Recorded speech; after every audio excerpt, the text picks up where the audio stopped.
agradecer o esforço que o Campo fez na produção desse livro, dizer também da nossa felicidade em poder estar aqui na PUC, trazer esse professor Joson, o Rolando, muito simpático essa oportunidade de a gente estar aqui trazendo alguns elementos que a nosso modo de ver, são necessários para buscar uma compreensão mais ampla e profunda a respeito do Brasil que emerge nesse início do século XXI. O livro ele é controverso, certamente, porque ele faz um debate com as interpretações que nós estamos acompanhando, que não são muitas, diga-se de passagem. Eu acho que é até uma coisa estranha, que são os economistas que estão procurando interpretar o Brasil, especialmente nesse campo da estratificação social, então, na verdade, esse é um campo mais tradicional dos cientistas sociais. Então, certamente uma contribuição que ela não é completa, não é inconclusa, mas ela traz elementos que, a nosso modo de ver, são importantes do ponto de vista de uma compreensão acerca do que está ocorrendo hoje no Brasil, especialmente do ponto de vista da estrutura social. Não está saindo? Bom, o que nós poderíamos dizer, né? Em primeiro lugar, um aspecto que é relativamente interessante destacar, que é a volta da mobilidade social no Brasil, né? O Brasil, talvez junto com os Estados Unidos, são duas economias que registraram uma forte mobilidade social ao longo da passagem do século XIX para o século XX, né? E a mobilidade social no Brasil certamente é uma das principais características do capitalismo brasileiro, né? Digo isso porque é difícil entender o Brasil ao longo do século XX como sendo um dos países que mais cresceu no mundo. Nós éramos, até a década de 30, uma economia muito primitiva, uma sociedade fundada numa estrutura agrária, uma sociedade muito rudimentar, e 50 anos depois se transformou o país numa quinta economia, num país urbano e industrial, um país muito complexo, né? Mas que essa passagem de uma sociedade agrária para uma sociedade urbana e industrial em 50 anos foi muito rápida, sem as reformas clássicas do capitalismo contemporâneo. O Brasil não fez as reformas que os países ditos desenvolvidos fizeram, né? Por exemplo, nós não fizemos a reforma agrária, né? Temos hoje uma estrutura fundiária mais concentrada do que era a estrutura fundiária de 1920, quando se fez o primeiro levantamento sobre a distribuição das terras no Brasil, né? Isso, obviamente, tem implicações no modelo político que nós temos hoje, né? O fato marcante de nós não termos feito reforma agrária. A reforma agrária é importante não apenas para democratizar o acesso à terra, mas também para reduzir o poder dos proprietários rurais, né? O fato de nós não termos feito reforma agrária faz com que hoje, por exemplo, nós tenhamos uma estrutura de representação política desconecta da sociedade, né? O que eu quero chamar a atenção, nós temos hoje 40 mil proprietários rurais que concentram 50% da terra agriculturável do país. 40 mil proprietários concentram 50% da terra agriculturável do país, né? Esses 40 mil proprietários rurais elegem de 4 em 4 anos entre 110 e 150 deputados federais, né? De outro lado, nós temos 14 milhões de trabalhadores da agricultura familiar, né? Que elegem a cada 4 anos entre 10 a 15 deputados federais. Então, nós fizemos reforma agrária, não fizemos a reforma tributária, que todos os países envolvidos fizeram, né? O que significa dizer que o país tem uma estrutura fundiária, uma estrutura tributária, que tributa fundamentalmente os mais pobres. No Brasil de hoje, quem paga impostos são fundamentalmente os pobres, né? Apesar disso, os que menos impostos pagam são os que mais reclamam, né? Não é por menos que aqui em São Paulo tem um chamado impostômetro, não sei se vocês conhecem, aqui na Câmara, Associação Comercial, né? que é uma coisa esquisita, porque se devesse haver impostômetros, deveria ser justamente nas favelas, né? Mas o Brasil é um pouco isso. Os ricos praticamente não pagam impostos. Quem ganha até 2 salários mínimos paga 50% do que ganha, ou seja, 1 salário mínimo de tributos, de impostos. Quem ganha 20 salários mínimos não paga 20% do que ganha na forma de impostos. E por fim, não fizemos uma reforma, né, social, não construímos um estado de bem-estar social que oferecesse de forma universal e qualidade, saúde, educação, habitação e transporte, né? Então, o fato de não termos feito as reformas no século XX fez com que o país crescesse, aumentasse a sua base material, se transformasse num país agrário, num país urbano, mantido uma profunda desigualdade. Certo? Mas como é que alguém poderia cair de paraquedas aqui sem entender o Brasil, não é? Era o Stanislau Ponte Preta que dizia que o Brasil é para profissionais, não é? Como poderia entender um país que se transformou, né, da 50ª economia na década de 20 para a 8ª economia sem ter distribuído a sua riqueza, como foi da década de 30 à década de 80? Como é que é possível ter ocorrido num país sem que houvesse explosão social? Eu diria, uma interpretação simplista é dizer o seguinte: olha, é que esse país teve uma enorme mobilidade social. Só que no Brasil todos subiram, melhoraram de posição. Os ricos ficavam mais ricos, os pobres menos pobres, entre a década de 30 e a década de 70 e nos anos 80. Tá? Só que o ritmo dessa mobilidade foi muito diferente. Então os pobres subiam o edifício na estrutura social um degrau por vez. Ele ia subindo na escada um degrau por vez, enquanto os ricos pegavam o elevador e subiam rapidamente. Só que todos se moviam e ninguém sabia a posição relativa do outro. Isso é o Brasil, digamos assim, até o início, até o final dos anos 70. Nós tivemos uma crise da dívida externa entre 81 e 83, uma crise da dívida externa que praticamente bloqueou o crescimento econômico, a busca do desenvolvimento nacional. E essa crise de 1981 e 83, a crise da dívida externa, né, que Delfim Neto, ainda comandando a economia, definiu junto com os militares que o fundamental para o Brasil era pagar a dívida externa, certo? E esvaziar o dinamismo da economia nacional. Isso paralisou a mobilidade social nos anos 80 e nos anos 90. Né? Nós tivemos uma crise na chamada classe média, em que os filhos de médicos, de doutores, de maneira geral, não conseguiam reproduzir o padrão de vida dos pais, mesmo tendo maior escolaridade. Nos anos 90 se dizia justamente que quem tinha educação tinha emprego, como se bastasse ter educação para o emprego aparecer. Certo? Então nós tivemos uma paralisia na mobilidade social nos anos 80 e nos anos 90, e somente nesta primeira década do século XXI é que a mobilidade social voltou a ocorrer novamente. Certo?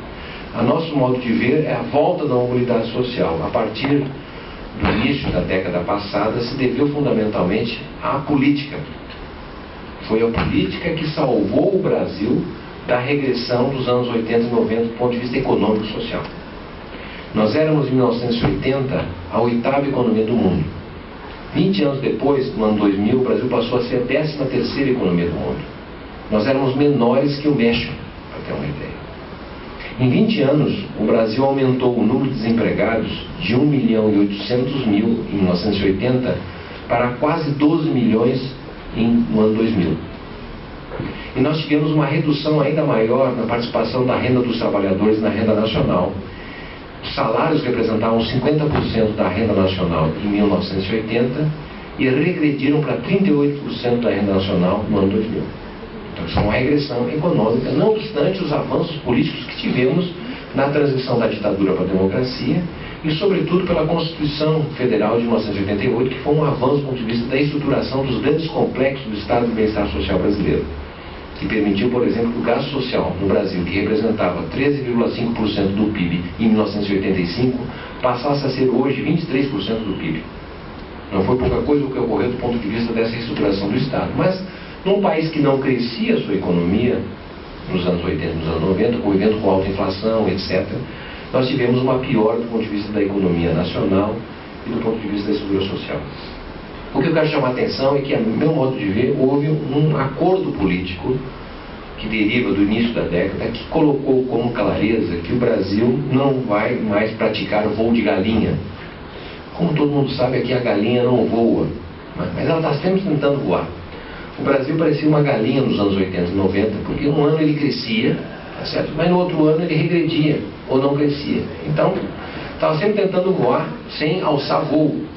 E isso fez com que nós ficássemos, de certa maneira, paralisados no tempo, com forte regressão social. Né? O acordo político que eu quero chamar a atenção é que, construído com a vitória do presidente Lula, foi um acordo político que não é o seguinte: o Brasil não pode mais ser uma galinha que tenta voar, nós temos que alçar voo. Então, o compromisso político, a meu modo de ver, que fez com que o Brasil passasse a crescer mais rápido, especialmente a partir da segunda metade da década passada. A partir de 2004, 2005, o Brasil então passou uma mudança dentro do governo, saiu o Palocci, entra o Mantega, há uma recomposição dentro do governo que aponta justamente para o crescimento da economia, e de fato nós crescemos na primeira década do século passado 2 vezes mais do que havíamos crescido nas décadas de 80 e décadas de 90. Né? Então, esse acordo político que o Brasil precisava crescer e ao mesmo tempo fazer uma gradual mudança das aplicações do país no mercado financeiro cada vez mais para o setor produtivo. No meu modo de ver, é assim que eu entendo um pouco a política. E essa política salvou o Brasil da regressão e abriu a oportunidade da volta do crescimento. Só que esse crescimento econômico, né, se deu sem estar apoiado, de maneira geral, na ampliação dos investimentos, tá? Ampliação da capacidade produtiva. Né? Como é que nós crescemos então? Nós crescemos ocupando a capacidade ociosa. Como o Brasil nos anos 80 e 90 não crescia, o que nós tínhamos era a estrutura produtiva, as fábricas tendo capacidade de produzir 100 sapatos, mas produziam 20, 30, porque não tinha demanda interna.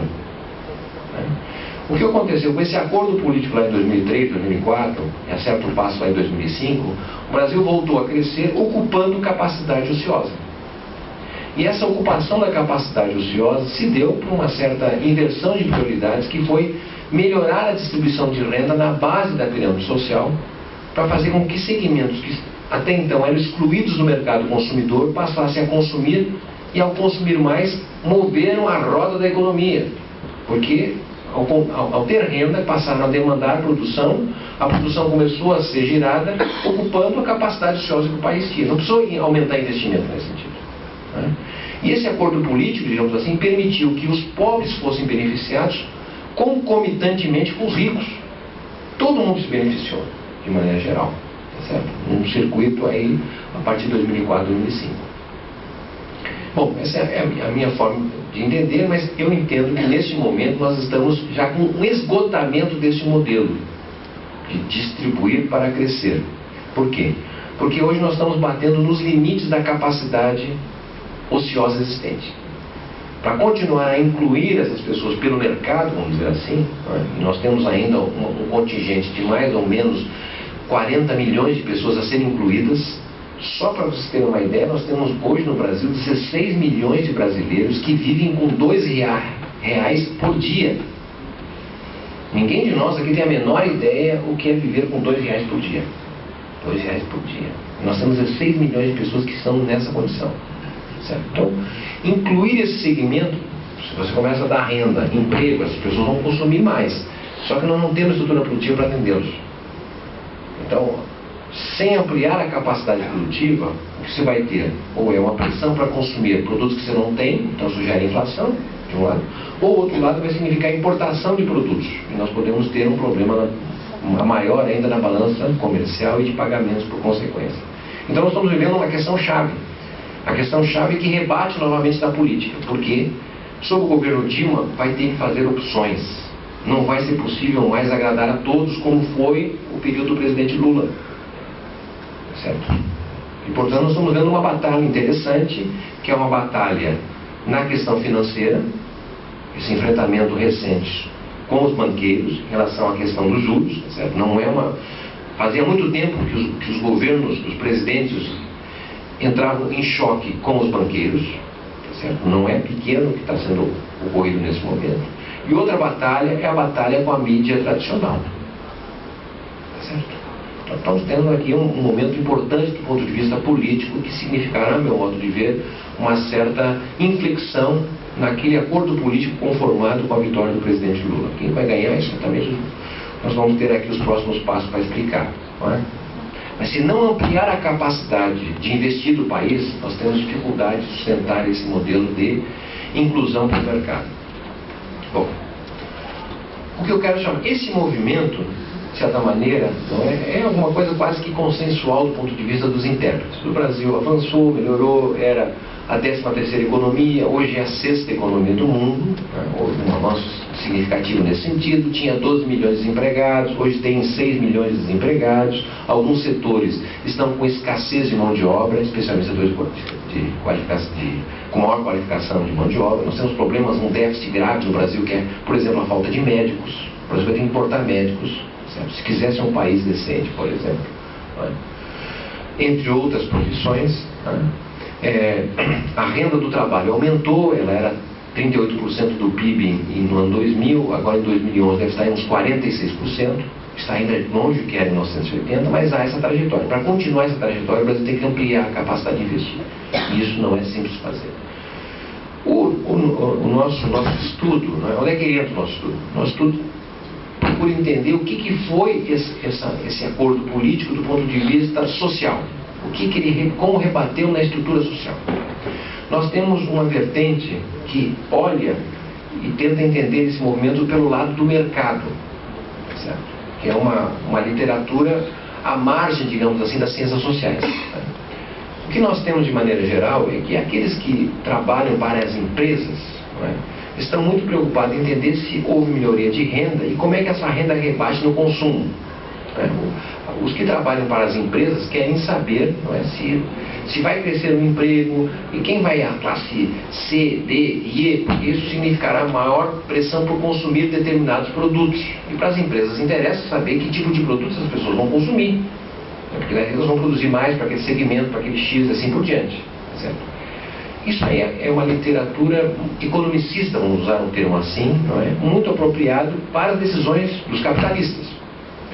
O que ocorre é que houve uma absorção deste método para tentar entender a estrutura social. O que aí, a meu modo de ver, é um equívoco. Certo? Porque, ao falar em classe social, nós estamos mexendo com uma outra complexidade que não pode ser percebida apenas e não somente pelo critério de renda. Certo? Esse é o primeiro aspecto. O segundo aspecto é que para que serve essa interpretação economicista para a estrutura social? Isso vamos responder por último. O nosso livro não é uma pretensão do ponto de vista conceitual, né?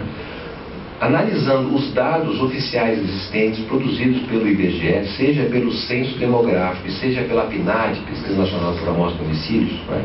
O que nós podemos perceber é que esta mudança na estrutura social, a volta da mobilidade social, se deveu fundamentalmente na base da pirâmide social brasileira. Não foi uma mobilidade que atingiu as classes médias tradicionais, que são as classes médias assalariadas, como professores universitários, bancários, administradores de empresas, dirigentes, gerentes. A mobilidade nesse segmento intermediário da estrutura social foi muito pequena. Ela existiu, mas muito pequena. E muito menos, digamos assim, na classe dos proprietários, vamos dizer assim. Onde nós tivemos mobilidade foi na base da pirâmide social. Por que eu estou dizendo isso? Nós tivemos a geração de cerca de 22 milhões de empregos na década passada. É a década com mais empregos absolutos gerados na história do Brasil. 22 milhões de empregos. Desses 22 milhões de empregos, 94% de empregos foram até um salário mínimo e meio. Que empregos foram esses gerados? São empregos gerados onde a economia cresceu, expandiu, na construção civil, certo? Na terceirização da mão de obra, né? Em trabalhos de prestação de serviços à família, né? Trabalhos temporários, ou seja, são ocupações muito simples, em que não há uma relação com a educação. O cidadão pode aumentar a educação que não vai aumentar o salário. Vamos pensar assim, um motorista de ônibus. O motorista de ônibus, o piso, o salário dele é um piso, geralmente maior que o professor, inclusive, da rede pública, mas é um piso e é um teto, ele não sobe. Nas empresas de ônibus, para dar esse exemplo, não há uma estrutura de plano de cargo e salário. À medida que a pessoa vai envelhecendo, faz um curso de qualificação, vai melhorando o seu salário. Não, quer ter um salário. Ele pode ser alguém que tem um ensino médio, pode ser um pós-doutorado, o salário vai ser aquele. Ele pode melhorar a educação, mas o salário vai ser sempre aquele. Então, ocupações que se expandiram no Brasil são ocupações desse tipo, que independe da qualificação. Diferentemente do emprego tradicional da classe média assalariada, ou até mesmo da classe média proprietária, dos pequenos negócios. Na classe média assalariada, um professor, não é? Vamos assim dar um exemplo, se ele estuda mais, com mais tempo de casa, ele vai melhorando o salário. Há uma progressão salarial. São ocupações que, melhorando a escolaridade, ele eleva o salário. Há uma correlação direta entre educação e salário. Mas não foram essas ocupações que cresceram, de maneira geral. Tá certo? Então, identificar essa centralidade na ocupação que ocorreu na década passada como sendo de classe média, me parece um equívoco. Certo? São ocupações muito simples. Alguém vai dizer, não, mas eles começaram como motorista de ônibus, mas vai depois virar um bancário. Por que vai virar? Não necessariamente. Certo? Então, esse movimento que nós tivemos agora no Brasil, não é? Ele é gerado fundamentalmente pelo setor de serviços. Certo? Essa é outra novidade no Brasil. 70% das ocupações geradas no Brasil foram serviços. Serviços corresponde a um conteúdo de trabalho muito diferente do trabalho na agricultura, na indústria, na construção civil. Nós usamos o termo de trabalho imaterial no serviço. Por que é trabalho imaterial? Porque é um trabalho que não gera algo palpável, tangível. Serviço. Pode não parecer, mas o que eu estou fazendo aqui é trabalho. Mas esse trabalho pode ser medido, né? Pesado? Não. É trabalho imaterial. O trabalho imaterial vem sendo cada vez mais associado às novas tecnologias de informação. Cada vez mais presente o telefone celular, a internet, o iPad, a tablet e outros novos instrumentos que a cada dia nos chegam e são utilizados no trabalho. Esse trabalho imaterial, ele rompe, não é, com uma estrutura clássica que havia no chamado trabalho material na indústria, na construção civil, que era o exercício do trabalho apenas e tão somente no local determinado. Ou seja, você monta um automóvel numa fábrica, não dá para levar o automóvel para casa e eu montar em casa. Eu não posso levar uma parte de um sítio onde é que eu planto para minha casa. Eu não posso levar uma parte da ponte que eu estou fazendo, ajudando a construir, num canteiro de obra para minha casa. Eu tenho que exercer esse trabalho em local determinado. E é a partir da definição de um local determinado que se estabelece o padrão de regulação desse trabalho. A jornada de trabalho começa quando eu saio de casa ou quando eu entro no local de trabalho? É quando eu entro no local de trabalho. E termina a jornada de trabalho quando eu saio do local de trabalho. Por exemplo, se nós estamos na nossa casa, nós estamos lavando um prato, lavando a louça, e cai esse prato de corta-mão, o que é isso? É um acidente de trabalho? Não, um acidente doméstico. Agora, se eu estou lavando um prato num restaurante e eu escorrego e quebro, corta a minha mão, é um acidente de trabalho. Certo? Sobre o trabalho material, não são todos os trabalhos que são identificados como trabalhos. Certo? São aqueles realizados em determinados locais. Estou dizendo isso porque o trabalho imaterial, com a presença de tecnologia de informação, ele pode ser realizado em qualquer lugar. Com o telefone celular, com a internet, eu posso, tanto no local específico, como estando em casa. E mais do que isso, esse trabalho imaterial nos deixa conectados praticamente 24 horas por dia. A gente está dormindo com o trabalho, sonhando com o trabalho. Ou seja, nós estamos diante de um processo de exploração enorme do trabalho. Porque ele não se resulta apenas da intensificação do trabalho, mas na extensão da jornada do trabalho. Pesquisas feitas na Inglaterra com trabalhadores de serviços, com tecnologia de informação, mostraram que não tem mais na Inglaterra a semana inglesa, que é trabalhar 5 dias e 2 dias de descanso. Porque o trabalhador chega em casa com o seu computador e continua ainda utilizando. Só começa a desligar do trabalho, segundo essa pesquisa, no sábado à tarde. Mas no domingo de manhã já está conectado novamente, preparando as atividades. E isso vem se dando de uma forma, não é, alienante, alienadora. Nós estamos anestesiados pelas novas tecnologias, né? É muito comum, por exemplo, nós percebemos um trabalhador normal recebe um telefone celular corporativo. Ele diz, bom, realmente, agora a empresa me reconheceu. Agora sim eu estou com um telefone, agora eu sou importante. Né? Não sabe ele que vai trabalhar muito mais. Vai ter que atender telefone a qualquer hora.